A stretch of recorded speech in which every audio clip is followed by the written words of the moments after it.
사실 제가 옛날에는 네. 예쁘다는 소리도 좀 듣고 네. 지금처럼 이렇게 살이 많이 찐 건 아니었거든요. 네네. 제가 옛날 사진을 하나 갖고 왔어요. 저 혹시 저 뒤에 준비해 이거 제가 한번 네네. 저 아직 못 봤는데. 네네네. 와! 네. 우와! 이게 지금 보니까 지금 눈, 코, 입은 같은 분인데 네. 야 이거 언제적 사진인지. 10년 전인가? 네. 그런데 갱년기 지나면서 야금야금 살이 찌더니 예. 지금은 병원에 가니까 고도 비만이라고 하더라고요. 그러니까. 정말 충격받았어요. 갑자기 이렇게 살이 찌셨단 말이에요. 그 네. 이유가 뭐 있을까요?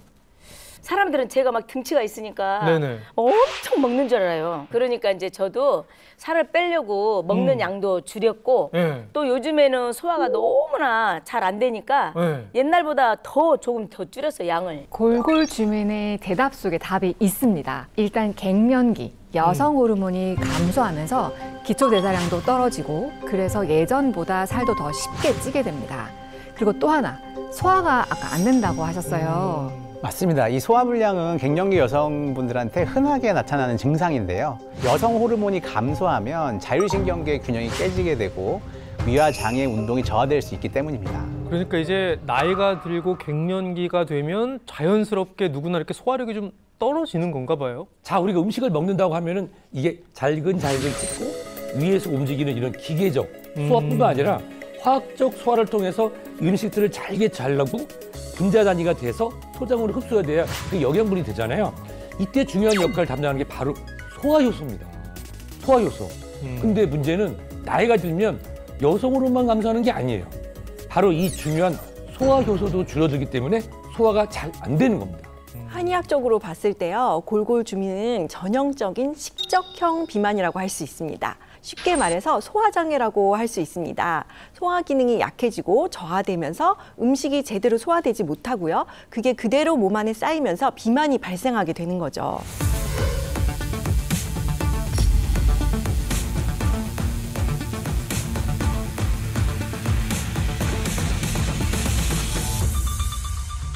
사실 우리가 소화불량이라고 이야기를 하면 사실 뭐 대수롭지 않게 그냥 넘기는 경우 많잖아요. 뭐 소화제 하나 먹으면 말지 뭐 이런데 지금 주치의분들 얘기 듣고 표정 보니까 이게 예산일이 아닌 것 같아요. 물론이죠. 네. 이게 사실 질병인데 대수롭지 않게 생각해서 문제입니다. 실제 우리나라 사람 5명 중 1명꼴로 소화계통의 질환을 앓고 있다는 보건복지부 조사도 있습니다. 제가 퀴즈 하나 내볼까요? 네. 네. 한국인이 가장 많이 소비하는 의약품이 뭘까요? 야심차게 퀴즈를 내셨는데 지금 요 대목에서 요런 문제를 내셨다는 거는 정답이 소화제 아닐까요? 소화제. 네, 아주 어려운 문제인데 역시 눈치가 그렇죠. 빠르십니다. 네. 너무 어렵네요. 네, 네. 바로 소화제 맞습니다. 네. 네. OECD 국가 중에서 소화제 소비량은 우리나라가 1위라고 합니다. 네. 그만큼 소화가 안 돼서 힘들어하는 분이 정말 많다는 얘기거든요. 맞아요. 특히 여름에는 소화불량을 더욱 조심해야 하는데요. 한의학에서는 여름철에 인체의 양기가 피부로 흩어지게 되고요. 특히 복부의 양기가 허해진다고 보고 있습니다. 생리학적으로 설명이 가능한데요. 더운 날씨가 되면 이 몸 안에 체온이 올라가겠죠? 그러면 체온을 낮추기 위해서 땀을 발산하기 위해서는 피부 쪽으로 더 많은 혈액이 집중되게 됩니다. 그럼 상대적으로 소화기관으로 가는 혈련이 감소하니까 소화력이 떨어질 수밖에 없죠.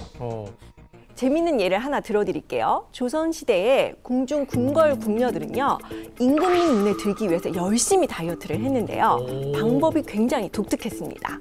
식초에 절인 마늘을 먹거나 새우젓을 먹는 게 다이어트 방법이었다고 합니다. 근데 왜 이런 다이어트를 했을까요? 저요.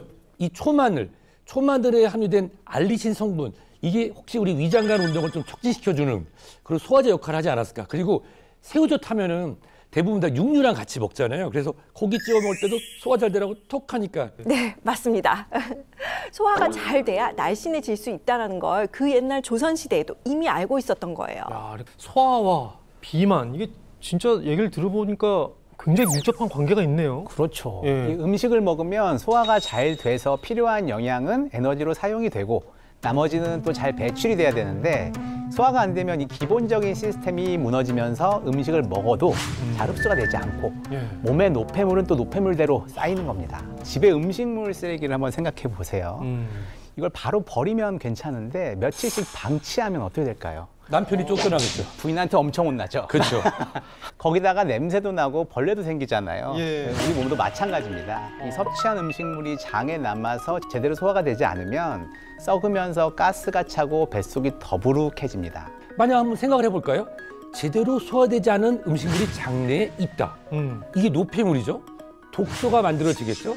이 독소들이 혈류를 타고 내장 지방을 자극시키고 또 우리 몸에 있는 지방세포의 대사를 손상시키면 쉽게 말씀드려서 지방세포가 작아지는 균형 감각이 깨지니까 체중 감량 능력이 사라지겠죠. 다시 말씀드리면 소화가 잘 안 되면 체중 조절에도 문제가 생길 수 있다는 것입니다. 네, 게다가 독소가 많아지면 지방세포에 어떤 일이 생길까? 제가 이해하기 쉽게 시연을 하나 준비했는데요. 지금 투명 곰돌이 저금통에 지방이 살짝 올라와 있는 거 보이시죠? 곰돌이가 얼굴은 참 귀여운데 뱃살이 약간 이렇게 도톰하게 좀 있는 것 같아요.